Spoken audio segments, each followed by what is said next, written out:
Do you? Do you? What it to you? YouTube, welcome back to the Investing on a 9 to 5 YouTube channel. It is your boy, the Dividend Dog. Happy Saturday out there to you guys, and also Happy New Year. Got the first video of 2025 coming out to you right now, titled "The Family Portfolio Heading into 2025." We'll go over some buys that I did this week in the market. So we'll go ahead and dive into the video, guys. But before we do that, I want to give all you guys a shout out there for liking and subscribing to the channel. And I ask one favor of you guys to just hit the like and subscribe to the channel for me. We're trying to get the channel up to 400 subs. So that would be very, very, very, very generous. And I'll thank you guys a lot for doing that. So guys, won't keep you long. Let's go ahead and dive into the video. So let's look at the portfolio here, guys. On Friday, we closed out at $63,000 or $63,458. We had a day gain of $651 in a day. Not too bad of a day we had in the market. We got 1% better. As you guys can see, the past year, we were up $16,000, 34% in comparison to the S&P 500, which was only up 26%, which is good, respectively. Now, am I going to beat the S&P 500 every single year? No. But it's also good to just look at that and use that as a benchmark to see how my investing picking is going based off of my research and everything that I do here on the channel with you guys. So this is what we got underneath the hood. We got VFTNX at 33%, ET, Amazon, SCHD, Vici, Google, NVIDIA, Uber, Robinhood, Coca-Cola, SoFi, ASTS, General Motors. I don't know why Tesla is there. I have no Tesla. And FDRXX, I have no idea. I think that's the money market fund for Fidelity, but I have nothing obviously in those. But yeah, this is what I have here rolling into 2025, and I think this portfolio here is gonna take us. It's going to take us and do some good things this year in 2025. So let's go ahead and look at my first pick, or one of the big buys that I was able to scope up this week. We got good old Amazon, ticker AMZN. As you guys can see, Amazon went up 2% on Friday. We got 41 shares in it with an average cost of $189. That's totaling up to about $9,300. We're up 19% on it. Pretty solid returns. I'm not going to complain about that. As you guys know who Amazon is, they do AWS, web services. They got the e-commerce, Prime Video. They got medical. Amazon is really very, I wouldn't say very. They're innovating the game. They got their hands in all pots right now, and I think the plane here is going to get ready to take off here in 2025. It's a $2 trillion market cap, $2.3 trillion market cap. Got a forward PE of 34, PEG ratio at 1.79. On their last earnings report, revenue increased 11% to $159 billion. You know, their operating margins are expanding, 9.8%. Their earnings soared 52%. Analysts are expecting their earnings to continue to grow this year, 21%. So these are all good things for Amazon heading into 2025. And just recently, they going to be investing $11 billion in Georgia, which is a sign, guys, that the major growth tech, obviously, with the AI race, like Amazon is putting their money where their mouth is, and they are going to continue to be, or not be, but to be one of the top, AI companies in the market here in 2025 and moving forward. So I like them as a long-term hold. Obviously, this is not financial advice, so please take this with a grain of salt. But for me personally, I think Amazon's going to do really good things for the portfolio. Free cash flow for Amazon has been increasing, as you guys can see, since 2022. And I really think, once again, 2025, the free cash flow is going to continue to do well for them. As you guys know, free cash flow, what they can do with that money, that extra cash that they have, is reinvest it back into the company, pay down debt. Obviously, they don't pay a dividend. I don't want them to pay a dividend anytime soon. I want them to continue to put that money back into the company so we continue to grow the company, buy companies, acquisitions, and grow that share price. As you guys can see, Amazon has a median target price of $240. Some are saying $265. They got it highest going to $304. I personally think this is a $300 stock in the next 24, 36 months. So this is why, another reason why I continue to continue to buy it as much as I possibly can here. Hopefully I can get around 50 to 60 shares by the end of the year. So yeah, guys, this is Amazon. Next up, we got the mighty SCHD, the U.S. Dividend Equity ETF. I picked up 18 shares of this one on Friday. That round us out at around 293 shares. Trying to get up to 400 shares by the end of the year this year. You guys know who SCHD is. They carry Lockheed Martin, Verizon, Home Depot, Coca-Cola, Pepsi, all the value dividend stocks that have a history of paying a great dividend the last 10 years. Low to debt to asset ratio. They also have good free cash flow. Very, very solid companies that are within this ETF. And I think when the market does have a pullback, this ETF SCHD is going to do really good things in the portfolio, and it pays a great dividend. I think it's around 3.6% that it's paying. So this is good to see right now, and I love it. I love it under $30 right now, guys. Next up, we got Google. You guys know who Google is, or Alphabet, the owner of Google, YouTube, and other technology assets like their Google Lenses. The company has an opportunity to supercharge their business with their new AI products. Once again, it's another AI company that I think is going to take off this year. I was able to get some more shares this week.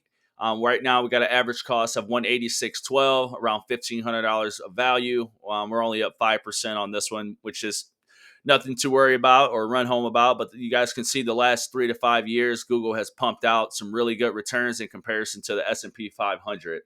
On the last earnings report, Google beat their estimates from top and line bottoms. Revenues increased 15% to $88 billion, especially on strong sales growth in their Google Cloud and Google Services, which is Google Advertising, obviously YouTube, and all those good things that they offer. It's trading at a good PE ratio, around 25, 26 PE. So it's a really solid opportunity for someone that's looking to get a good AI company to go long term with it. I like it right here at a good, like I said, the good PE ratio is trading at a low PE compared to its past history. Free cash flow has been increasing since 2020. Right now, it's on a decline, but I think they have another earnings report coming up, which is going to make it obviously increase here. But I expect Google to obviously increase their free cash flow over a long term period of time. With everything that they're doing with AI, YouTube, they've got their Google lenses. So I really think that's going to be a positive thing for the stock down the line. Analysts are expecting Google to do at least 214.20, all the way up as high as to 253.66 right now, which obviously another good opportunity to get in under $200. Love Google, love the price where it's at, love what they're doing. I expect good things from them long term. Next up, we got Uber. Uber is a new play for me this year. We were able to grab 16 shares of it at $62.54. Right now, we're up 7% on it. The last 3 years and 5 years, you guys can see Uber has outperformed the S&P 500 respectively. The last year, it's only down, only up 9%. So good opportunity for Uber to get in. As you guys can see, the year to date right now, Google is already up 8% in comparison to the S&P 500. So it's starting to trade very well. I like it. The PEG forward ratio is pricing in the earnings and the growth. Right now, it's at 0.70. Anything at 1 or below is worth value and is trading at a forward PE of 25. Normally, S&P is around 26 or between 23 and 26 forward PE or any type of PE. So the market is expecting some good things out of Uber. As you guys know, Uber's offers mobility, delivery, and freight. That's part of their transportation, delivery services, and logistics situations. The company is expected to become electric and zero emissions platform in 2040. And then I'm also looking for Google to, or not Google, but looking for Uber to maybe partner with Tesla in the future, because Uber has over 100 million customers actively using their platform monthly, and Tesla is going to release these robo taxis. I would not see why not Uber and Elon with Tesla partnering with them from the platform and them using the cars to do the autonomous driving and the taxis and everything over a long period of time. And then Uber and NVIDIA have partnered to advance their AI-driven autonomous driving technology. I own some NVIDIA as well. By using Uber extensive trip data, like I said, the collaboration will utilize NVIDIA's Cosmos platform to improve their AI model development for autonomous vehicles. So Uber's got some good things brewing in the pot here for 2025, and I'm very excited to see where that takes us here. Another free cash flow cow that's been increasing. As you guys can see, the companies that we are investing in are growing and increasing their free cash flow over time, and these are good signs to see for a great company down the line. As you guys can see, the median price, they got Uber going from $75 on the lowest standpoint all the way up to 126. I would love it for it to get to 126 one day. That'll be an 87% return from where we're at now. So I'm going to do my best to get as many shares as I possibly can underneath this $75, $80 market, because I think once we get past that, the stock's really going to take off and do some special things for us. Next up, we got good old ET. ET is just waiting for Trump to get inaugurated next week, guys. Right now, ET finished up last year at 47% return. It's at $20.34. I got an average cost of $14.81. I got 616 shares. It's around $12,000 invested just into ET with a total profit of $3,400. I really think ET can get up to $25, $30 here once we get Trump in and he started laying some groundwork on freeing up the pipelines and having us drill more for oil and energies. And therefore, it's going to help out all the projects that were on pause for ET, which is why the stock was down the last 5 years. But now it's starting to make some positive trajectory, to all new all-time highs. The stock was previously around $35 back in 2015, 2016. So now I really think we can get there and really see some special things happen with ET. It's one of the largest integrated midstreams in the USA. They're projecting the spending between $2.8 to $3 billion this year on growth projects, or they did last year. And the company has been receiving a lot of inbound interest related to increasing power needs stemming from artificial intelligence. On their last earning calls, it said it took approximately calls from 45 power plants that it didn't serve and 45 prospective data centers about making connections to its pipelines that consume an aggregate of 16 billion cubic feet a day of natural gas. So a lot of the AI companies and data centers, such as Amazon and Google and NVIDIA, they're going to need natural gas to help power those AI systems. And guess who they're going to call? They're going to call ET. They're going to call EPD. They're going to call these energy companies to help power these things up 24/7, 365. And that's cash flow that's going to be flowing back into the investors' pockets through dividends. And I think the next dividend that I get from ET should be around $195. I want to get that up to $200 so I can start getting $200 a quarter. Therefore, I can start, getting 10, 12 shares of ET on every dividend payment that comes out. One way we can value a pipeline stock like ET is looking at the enterprise value, which is the EV to EBITDA, which is typically the most common way that we do it. And as EV takes into account of net debt used to build out the asset base, while EBITDA removes the non-cash depreciation costs of those assets, since the project costs are already captured in the net debt. So as you guys can see, ET is trading at the lowest of all of the midstream pipeline companies in their respective markets, including the MLPX ETF that carries all of these companies in there. So ET is trading at the cheapest of all of those, and I think ET is still at a great opportunity to grab some shares and get into.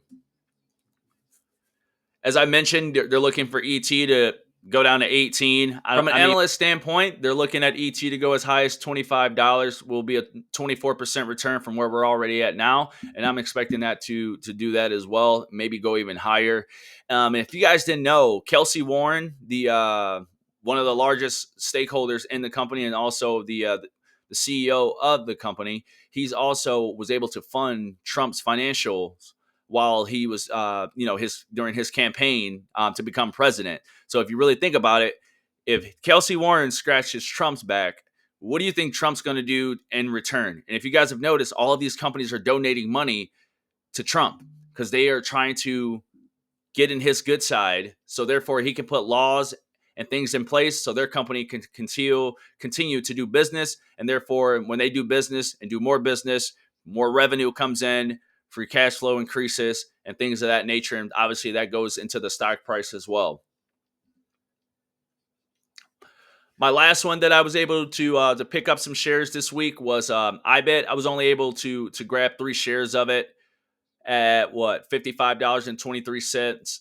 Nothing to really go into deep on iBit. This is just a Bitcoin Trust ETF, which mirrors whatever Bitcoin is doing in the market.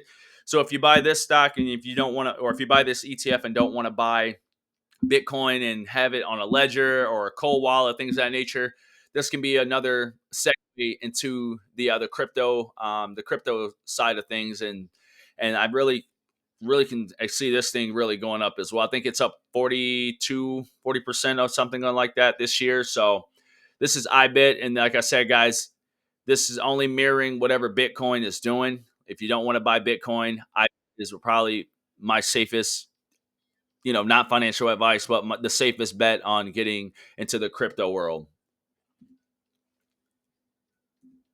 And guys, thank you guys for rocking it out with me here on the Investing on a 9 to 5 YouTube channel. Hope I was able to provide you guys some good information on the portfolio and some of the stocks that I've been buying. But once again, if you guys are new here, please do me a favor and hit that like and subscribe button so we can continue to grow the channel. And if you're a veteran that's been following on the page, don't forget, you got to hit that like and subscribe for me as well. Or if you haven't subscribed, I need you guys to subscribe to the channel for me. But that's enough for me, guys. I'm out of here to go enjoy my Saturday. I'm going to let you guys get back to your day. Once again, it's the Dividend Dog on the Investing on a 9 to 5 YouTube channel. I'll catch you guys on the next one, guys. I'm out. Do you? Do you?